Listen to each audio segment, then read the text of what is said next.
Opa! E aí, minha galerazinha aí do segundo ano? Então, vamos começar aí com a nossa proposta de hoje, essa primeira semana de maio, é isso? E aí a gente vai fazer a nossa aula de hoje, e aí vocês vão ficar acompanhando lá na nossa sala virtual, lá do Google. Então,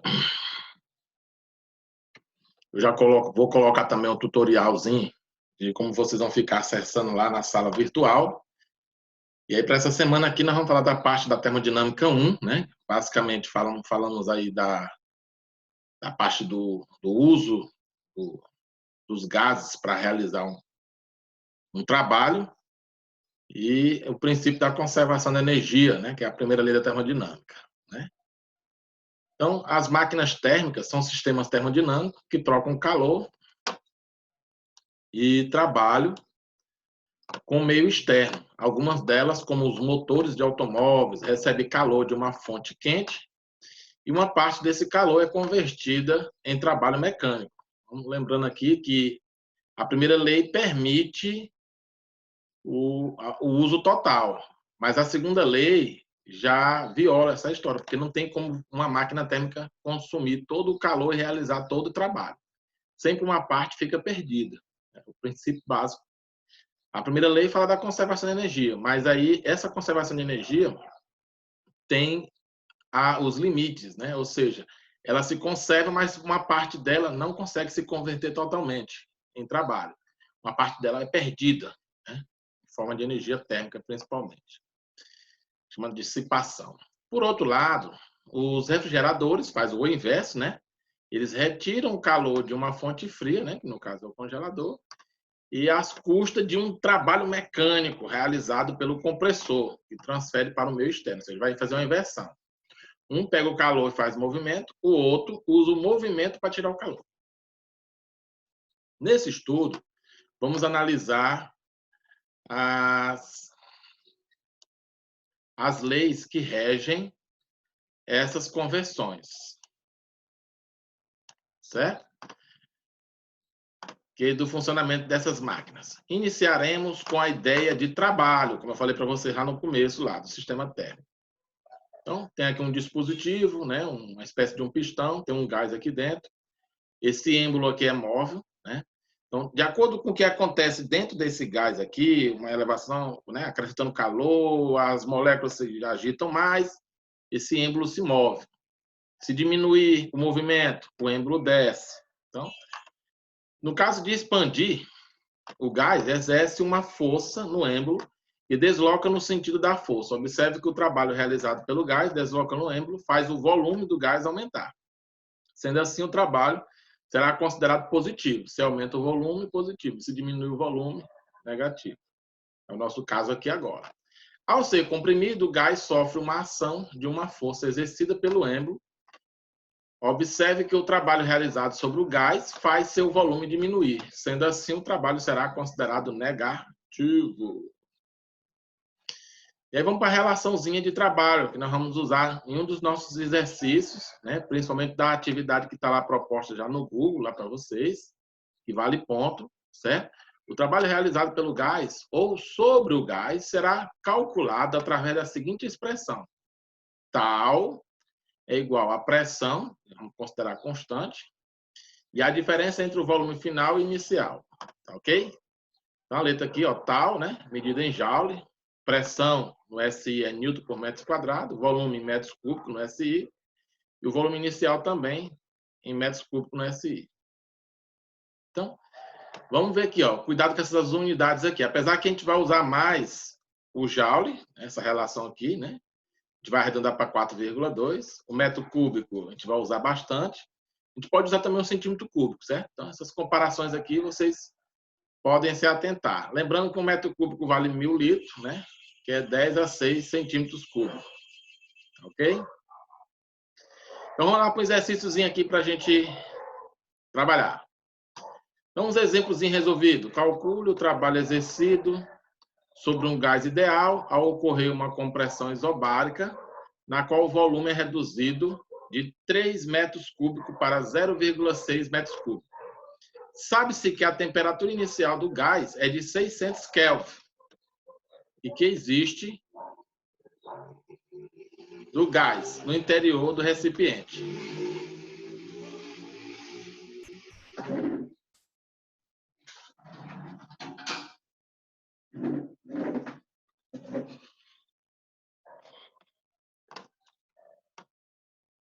Então, nesse caso aqui, ó, a pressão nós não sabemos, né? Mas pela equação de Klepper, que nós vamos falar mais na frente, PV/nRT, né? E aí vocês vão usar aqui o número de mols, né? Temperatura, e aí nós vamos descobrir a pressão, que dá aqui esse valor aqui, certo? Mas o que nos interessa é porque aqui teve de usar um conceito lá do estudo dos gases, que a gente ainda vai falar sobre isso aqui, mas o que nós vamos trabalhar aqui é essa relação aqui, ó, pressão, né? Que foi ainda descoberto, mas aí a gente vai usar ela aqui na nossa equação. Diferença dos volumes, né? 0,6, né? Como ele está passando do menor, né? Para o maior, ou seja, ele vai haver aí uma compressão, né? O volume final é menor do que o volume inicial. Então, o volume final sendo menor vai dar negativo. Então, o nosso trabalho aqui vai ser negativo, quando fizer aqui o produto aqui pela diferença. No gráfico, né? Então, vão ter lá na atividade, lá para vocês, ó, pressão no ponto A, pressão no ponto B. Aí você tem o volume que não sabe. Aqui, você também não sabe. Aqui você tem as temperaturas, certo? Aí, uma dessas alternativas vai ser nossa resposta. Mas vamos ver aqui como essa transformação aqui de A para B, né? Mexe com tudo, mexe com temperatura, mexe com volume e mexe com pressão. Vamos usar a relação geral. Mas, de novo, a gente só quer o trabalho. E o trabalho é só essa áreazinha aqui, ó. Mas nós não vamos entrar nesse detalhe, nós vamos pegar pela relação mesmo. Vamos descobrir a pressão, né? Usando aqui essa relação da equação de Klepper. Encontrei a pressão. Vou fazer a diferença aqui dos volumes, né? Mas aí eu não sei o volume daqui. Aí eu vou usar essa relação dos gases aqui para descobrir esse volume, né? Aí eu descubro o volume no ponto, lá no B, né? Que dá 40, 10 a menos 3 metros cúbicos, ou 40 litros, certo? Aí você já tem aqui 20 litros. Por que tem que estar em metros cúbicos? Aquela história que eu falei, está no SI, né? Tem que converter 40 litros em metros cúbicos. Agora sim a nossa equação, que nós estamos trabalhando aqui nesse momento. P, V2, V1, ou seja, final e inicial. 40 menos 20, né? Aí mantém aqui o 10 a menos 3. Aí você tem aqui, ó, no produto, 20 vezes esse valor, dá 2.573 joule, ok? Quando você fizer, ó, não esquece 10 a menos 3, ok? Vai deslocar a vírgula aqui até aqui, ó, aí fica 128, aí vezes 20, dá isso aqui. Então, encerramos aí a nossa primeira semana, né? Aí a gente vai agora para nossas questões que estão colocadas no roteiro, que são as questões do nosso roteiro dessa semana. Então tem aí, ó, energia mecânica pode ser convertida em calor? Cite algumas situações do dia a dia nas quais é possível observar essa conversão de energia, como eu falei para vocês, né? Que é o nosso foco principal essa semana. O processo de conversão de energia mecânica em energia térmica, calor, é muito comum em diversas atividades do seu dia a dia. O primeiro exemplo que devemos observar é quando você começa a esfregar suas mãos, né? E sente que as mesmas estão esquentando. Isso se deve pelo fato de que quando esfrega suas mãos, ocorre atrito. Dessa forma, toda vez em que o atrito tem esse processo de conversão de energia térmica em calor, desta forma podemos observar outros exemplos, como o pneu em contato com asfalto, né, que esquenta, uma furadeira, quando está furando a parede, a água escoando por um tubo, né, tudo isso tem aquecimento. Ou até mesmo uma queda de água de aquário, né, onde a energia mecânica é convertida em energia elétrica, né, no caso das hidrelétricas. Então, tudo isso aí são exemplos, né? Que vocês podem aí fazer as anotações.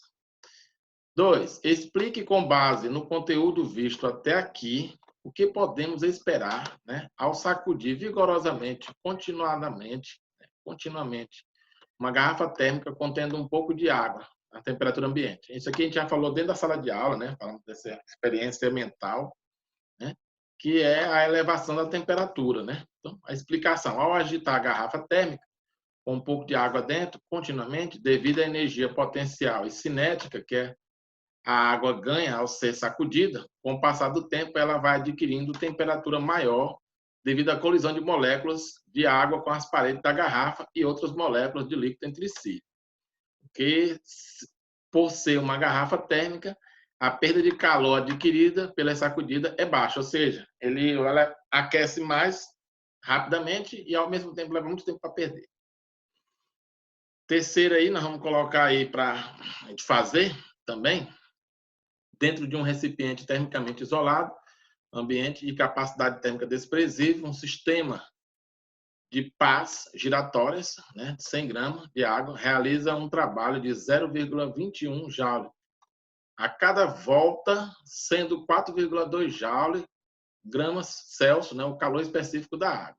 Que no caso é 1 caloria por grama por grau Celsius também. Aqui está no SI. O número de voltas que o sistema dá para que a temperatura da água aumente 1 grau Celsius. Então, vamos lá. Então, ó, Q, macete, né, que é a equação do calor. Q, massa, calor específico, variação de temperatura, né, vai dar exatamente o quê? 100 vezes 1, né, vezes 1 também, né, que é a variação de temperatura. Dá 100 calorias. Passando para joule, multiplica por 4,2, que é o valor lá que ele mandou usar. Então, dá 420 joule. Então, se é 0,21 joule a cada volta, então 420 joule. Vamos fazer aqui uma regrinha de 3, né? Fazer um cruz credo. Vai dar 420 dividido por 0,21, que dá 2.000 voltas. Ou seja, a resposta letra E aí, que está lá no livro aí. Ok, pessoal? Então, até a próxima semana, né? Fique em casa. Vamos evitar aí os problemas de circulação do vírus. Um abraço.